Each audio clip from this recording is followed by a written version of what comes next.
కంటికి smart care మీ లుక్కి perfect pair Mister opticals your style ఆ విజన్. ఈరోజు మన విశిష్ట అతిథి శ్రీమతి వాసిరెడ్డి పద్మ గారు.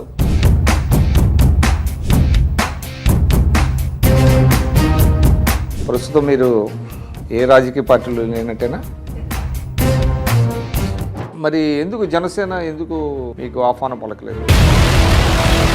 మిమ్మల్ని ఒక వెపన్గా వాడుకున్నదా వైఎస్ఆర్సీపీ? ఖచ్చితంగా వాడుకున్నారు. కానీ జగన్మోహన్ రెడ్డి గారిలాగా మోసం చేస్తారని మాత్రం నేను అనుకోను. రామోజీరావు గారి మీద కూడా మీరు చాలా విమర్శలు చేశారు. ఒకటండి, ఇది ఏం మాట్లాడినా స్క్రిప్ట్ లేకుండా మేము మాట్లాడలేదు. స్క్రిప్ట్ ఎవరు ఇచ్చేవాళ్ళు? సజ్జల రామకృష్ణారెడ్డి. జగన్మోహన్ రెడ్డి గారు ఏమీ తక్కువ చేయలేదు, అంటే మీ సర్వీసెస్ ఉపయోగించుకున్నందుకు. నాకు ఆఫర్ చేసినప్పుడే అర్థమైంది. ప్లాట్ ఏమైనా ఉందని అనుకుంటున్నారా? అపోజిషన్లో ఉన్నప్పుడు రాజకీయంగా నన్ను వాడుకోవడం అనేటటువంటిది. ఫైనాన్షియల్గా స్టెబిలైజ్ చేయడం కోసమే మహిళా కమిషన్ చైర్పర్సన్ ఇచ్చారు ఆయన. ఫైనాన్షియల్గా నేను స్టెబిలైజ్ చేయాలంటే ఇదే మాట మాట్లాడే వాళ్ళందరికీ నేను చెప్తున్నాను. జగన్మోహన్ రెడ్డి గారు నాకు చాలా బాకీ ఉన్నారు, వసూలు చేస్తా వడ్డీతో సహా. ఫ్యామిలీ మెంబర్ అంటే అర్థం ఏంటని కూడా అడిగాను. లేడీస్ని అట్లా తల్లి గిల్లి అనేస్తే వాళ్ళు కట్టుబడి ఉంటారు.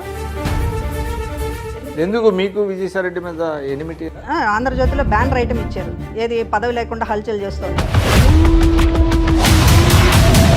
ఓటమి చెందటానికి ప్రధానమైనటువంటి కారణాలు? డబ్బులు ఇచ్చి కొనుక్కునేటటువంటి ప్రయత్నంలో నువ్వు చాలా దోపిడీలు చేసావు అనేటటువంటి ప్రజలకు అర్థమైంది. అసలు కేసులు పడతాయి అనేటువంటి భయంతో చాలా మంది వెళ్ళిపోతున్నారు అనేది ఒక టాక్ ఉందండి. అంటే అఫ్కోర్స్ అంటే నేను ఇది పూర్తిగా తెలుగుదేశంలో జాయిన్ అయితే చంద్రబాబు గారిని ఎట్లయితే విమర్శించారో ఆ విధంగా జగన్ విమర్శించడానికే పరిమితం అవుతారు. ఇంకా ఇక్కడ జగన్మోహన్ రెడ్డి గారితో మొదటి నుంచి ఉండి అన్ని కష్టం. నమస్కారం, నేను మీ విక్రమ్ పూలా. ఈరోజు మన విశిష్ట అతిథి శ్రీమతి వాసిరెడ్డి పద్మ గారు. శ్రీమతి వాసిరెడ్డి పద్మ గారు రాష్ట్ర మహిళా కమిషన్ మాజీ చైర్మన్, అదేవిధంగా సుదీర్ఘకాలం రాజకీయాల్లో ఉంటున్నారు. ప్రస్తుతం వాసిరెడ్డి పద్మ గారి నివాసానికి వచ్చాం. సమకాలీన రాజకీయాలు, అదేవిధంగా వారి రాజకీయ భవిష్యత్ ఏంటి తదితర అంశాల గురించి మాట్లాడదాం. నమస్కారం పద్మ గారు. నమస్కారం విక్రమ్ గారు. ప్రస్తుతం మీరు ఏ రాజకీయ పార్టీలో లేనట్టేనా? ప్రస్తుతం లేనట్లే. భవిష్యత్తు ఇంకా నిర్ణయం జరిగిందా, లేకపోతే ఇంకా? నిర్ణయం జరిగిందా అంటే మొగ్గు ఒకవైపు ఉంది, ఇంకా నిర్ణయం పూర్తిగా అనేటటువంటిది నేను కూడా అన్ని విషయాలు ఆలోచిస్తున్నాను. ఖచ్చితంగా రాజకీయ పార్టీ చెప్పారు, 2-3 సందర్భాల్లో మీడియాతో అన్నారు, అంటే మీ అడుగులు ఎటువైపు పడుతున్నాయి అనేది చూచాయిగా చెప్పారు, కానీ స్పష్టంగా చెప్పలేదు. ఎందుకంటే మీరు చిరంజీవి గారి కుటుంబానికి కూడా చాలా సన్నిహితులు. అంటే పవన్ కళ్యాణ్ గారు జనసేన ఉన్నది, జనసేన కూడా ఒక ఆప్షన్ అన్నట్టుగా వినపడుతుంది. అటు తెలుగుదేశమా జనసేనని నిర్ణయించుకోలేకపోతున్నారా, లేకపోతే ఆ స్పష్టత అయితే ఉందా? అంటే నిర్ణయం రాజీనామా చేసినప్పుడు, అంటే విలేకరులు అడిగినప్పుడు చిరంజీవి గారి కుటుంబంతో నాకున్నటువంటి సంబంధం, అదేవిధంగా పవన్ కళ్యాణ్ గారి గుడ్ లుక్స్, ఇవి మాట్లాడిన సందర్భంలో జనసేనలో వెళ్తానేమోనని చాలామంది అనుకున్నారు. తెలుగుదేశం పార్టీ ఆప్షన్ కూడా నేను సీరియస్గానే పరిశీలించాను అనేది వాస్తవం. ఎందుకంటే రాజకీయాలు అనేటటువంటి స్థిరంగా చేయాలనేది నాకున్న కోరిక, అభిప్రాయం కూడా. అందుకనే ఇంతకాలం జగన్మోహన్ రెడ్డి గారితో ప్రయాణం చేయడానికి కూడా కారణం, రాజకీయ పార్టీలు తొందరగా మారడం అనేటటువంటిది అది మంచి సాంప్రదాయం కాదు, అది ఉపయోగపడదు అనేటటువంటిది కూడా నాకు ఉన్నటువంటి అభిప్రాయం. అందువల్ల కూడా ఒక రాజకీయాలు స్థిరంగా చేయాలంటే ఒక పార్టీలో ఉండాలి, ఒక పార్టీ అనేది ఈ జగన్మోహన్ రెడ్డి గారి దగ్గర నుంచి ఖచ్చితంగా రావాల్సినటువంటి అవసరం వచ్చింది. కనుక ఇక మరొకసారి స్టెప్ మారడం అనేటటువంటిది అనివార్యత వచ్చింది. కాబట్టి ఇప్పుడు రాజకీయాలు స్థిరంగా చేయాలి అనేటటువంటి దాంతో మొత్తం మనకున్నటువంటి ప్రాంతీయ పార్టీల్లో బలమైనటువంటి ప్రాంతీయ పార్టీ, అదేవిధంగా నాకున్నటువంటి సంబంధాలు, వీటి రీత్యా తెలుగుదేశం పార్టీ వైపు ఒక ఆలోచన చేశాను. నిర్ణయం అయితే ఇంకా తీసుకోలేదు. అదేవిధంగా కొంతమంది జాతీయ పార్టీలు అయితే బాగుంటుంది, స్వేచ్ఛ ఉంటుంది రాజకీయాల్లో అనేటటువంటిది కొంతమంది మిత్రులు సలహా ఇస్తున్నారు. నిర్ణయం అయితే తీసుకోలేదు, కానీ ఖచ్చితంగా నా మొగ్గు అయితే తెలుగుదేశం పార్టీ వైపు ఉంది. అంటే జాతీయ పార్టీలు అన్నారు, జాతీయ పార్టీలు అయితే 2 జాతీయ పార్టీలు, కమ్యూనిస్టుని మనం పక్కన పెడితే అటు కాంగ్రెస్ పార్టీ కావచ్చు, రాష్ట్ర బీజేపీ కావచ్చు. అంటే రెండు పార్టీలు కూడా చాలా బలహీనంగా ఉన్నాయి. జాతీయ పార్టీలు అయినప్పటికీ రాష్ట్ర స్థాయిలో వాటి ఉనికి అవును. సరే ఎన్డీఏ భాగస్వామ్య పక్షంలో బీజేపీ ఉన్నది, జాతీయ స్థాయిలో వాళ్ళు అధికారంలో ఉన్నారు, అది looks more attractive Congress party కంటే.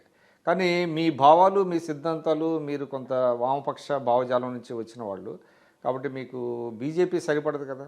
అంటే ఒకటి ప్రాంతీయ పార్టీలు బలంగా ఉన్న తర్వాత జాతీయ పార్టీలు ఖచ్చితంగా బలహీనమైనటువంటి స్థితికి వెళ్తాయి ఆయా రాష్ట్రాల్లో. ఇక్కడ ప్రాంతీయ పార్టీలదే హవా నడుస్తోంది కాబట్టి ఇప్పటికిప్పుడు జాతీయ పార్టీలది ఏదో ఆధిపత్యం ఉంటుంది అనేది కాదు. కానీ రాజకీయాలు చేయాలి అనుకున్నప్పుడు, రాజకీయాలు స్థిరంగా చేయాలి అనుకున్నప్పుడు, ఒక రకమైనటువంటి కంటిన్యూటీ ఉండాలి అనుకున్నప్పుడు జాతీయ పార్టీల గురించి ఆలోచించాలి. మీరు అన్నట్లు భావజాలాలు ఇవి సమస్య ఉంటుంది. అదే సందర్భంలో మోర్ డెమోక్రటిక్గా ఉంటుందా అనేటటువంటిది కూడా ఆలోచించాల్సినటువంటి అవసరం ఉంటుంది. ఏదైనప్పటికీ కూడా జాతీయ పార్టీలకు సంబంధించింది ఒక బ్రాడ్గా ఆలోచించి చెప్పేటటువంటి మాట. జాతీయ పార్టీలు ప్రాంతీయ పార్టీలకు భిన్నమైనవి అనేటటువంటిదే తప్ప మనకున్నటువంటి రాష్ట్రంలో ఉన్నటువంటి పరిస్థితులు చూసుకుంటే ప్రాంతీయ పార్టీల వైపు ఉండడమే ఇక్కడ ఉన్నటువంటి నాయకత్వానికి శ్రేయస్కరం. అంటే మీరు రాజీనామా చేసిన తర్వాత సాధారణంగా ఏంటంటే given your background, given your experience, సాధారణంగా ఏంటంటే ఆ పార్టీలో మిమ్మల్ని ఆహ్వానించాలి.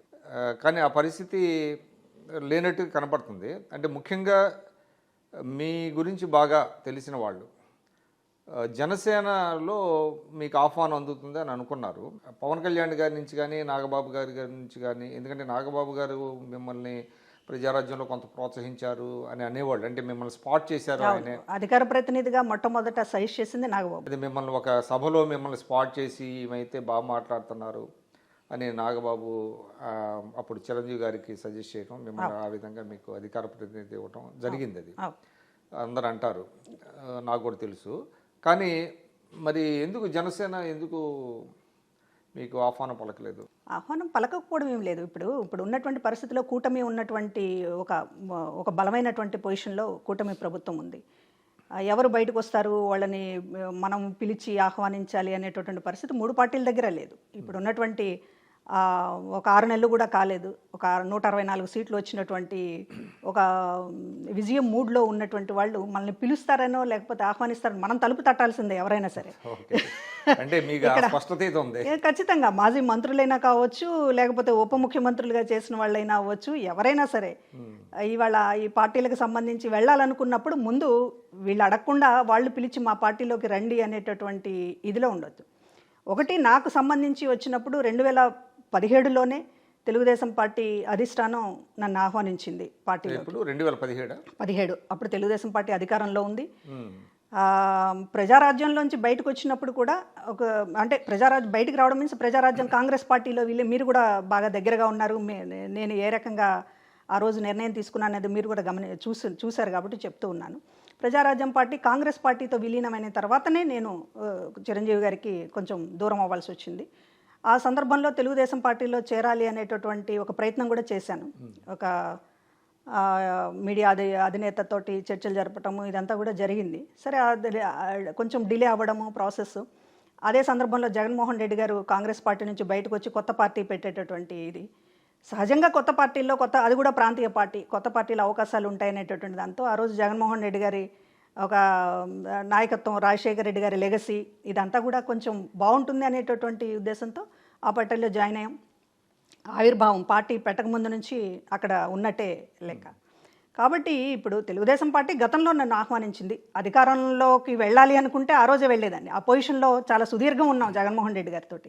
ఇవాళ మాట్లాడుతున్నారు అధికారంలో ఉన్నారు కదా అని చెప్పి వస్తున్నారు, ఏ అండకు ఆ గొడుగు పడుతున్నారు అనేటటువంటి కొన్ని మాటలు వినిపించినప్పుడు అధికారం కావాలనుకుంటే ఆ రోజు 2017లో ఆహ్వానించినప్పుడు ఖచ్చితంగా వెళ్ళి ఉండేదాన్ని, ఖచ్చితంగా ఎమ్మెల్సీ ఇచ్చి ఉండేవాళ్ళు. అదేవిధంగా ఆ రోజు 23 మంది ఎమ్మెల్యేలు వెళ్ళినప్పుడు 23 మంది ఎమ్మెల్యేలు వెళ్ళినటువంటి ఎమ్మెల్యేలతో చంద్రబాబు నాయుడు గారు ఆహ్వానిస్తున్నారనేటటువంటిది చెప్పారు. ఆ తర్వాత 2017లో లోకేష్ గారు స్వయంగా మా బంధువుల ద్వారా, అదేవిధంగా ఆయన పిఎస్ గారి ద్వారా. అంటే అప్పుడు 23 మంది ఎమ్మెల్యేలు తీసుకున్న సమయంలో మీకు కూడా ఆహ్వానం వచ్చిందా? వచ్చిందండి, వచ్చింది. రమ్మని ఆహ్వానించారు. ఆ తర్వాత 2017లో కూడా 2 సార్లు చాలా సీరియస్గానే ఎఫర్ట్స్ పెట్టారు. మా కుటుంబ సభ్యులు, మా ఫ్యామిలీ మెంబర్స్ అందరితోటి కూడా మాట్లాడారు. అందరూ కూడా నా మీద కొంచెం ప్రెషర్ చేశారు. తెలుగుదేశం పార్టీలో అధికారంలో ఉంది, ఒక లాంగ్ టర్మ్గా తెలుగుదేశం పార్టీలో ఉండడానికి అవకాశం ఉంటుంది అనేటటువంటిది మా కుటుంబ సభ్యులు, మా పేరెంట్స్ అయితే ఏమి అందరూ కూడా మీరు ఎందుకు మొగ్గు చూపలేకపోయారు? మొగ్గు చూపకపోవడానికి ఆ రోజు పార్టీ వాయిస్గా ఉన్నాను నేను. స్పోక్స్ పర్సన్ అనేటటువంటిది ఒకటే మోర్ గుర్తింపు దీని ద్వారా ఉందనే? గుర్తింపు కూడా కాదు. ఇప్పుడు ఒక పార్టీ వాయిస్గా అన్ని విషయాల్లో నన్ను ముందు పెట్టారు జగన్మోహన్ రెడ్డి గారు. సిబిఐ మీద పోరాడాలన్నా నేనే, సిబిఎన్ గారి మీద పోరాడాలన్నా నేనే, అన్ని విషయాలలో ముందు పెట్టి పార్టీ వాయిస్గా ఎస్టాబ్లిష్ చేసిన తర్వాత పార్టీ మారడం అనేటటువంటిది కొంత అలాంటి వాళ్ళకి ఇబ్బంది అవుతుంది. అంతే తప్ప ఇక్కడ ఖచ్చితంగా ఎమ్మెల్సీ ఇవ్వలేదు, ఎప్పుడో ఇస్తా అన్నారు, ఇవ్వలేదు. ఖచ్చితంగా ఇటు అధికార పార్టీ తెలుగుదేశం పార్టీలోకి వస్తే ఖచ్చితంగా ఇస్తారనేటటువంటిది ఒక ఆఫర్ కూడా ఉంది. అయినప్పటికీ కూడా పార్టీ మారితే కెరీర్ పరంగా పలచబడతానేమో అనేటటువంటి ఒక సంశయంతో, చిన్న సంశయంతో ఆ రోజున తెలుగుదేశం పార్టీ వైపు వెళ్ళలేదు.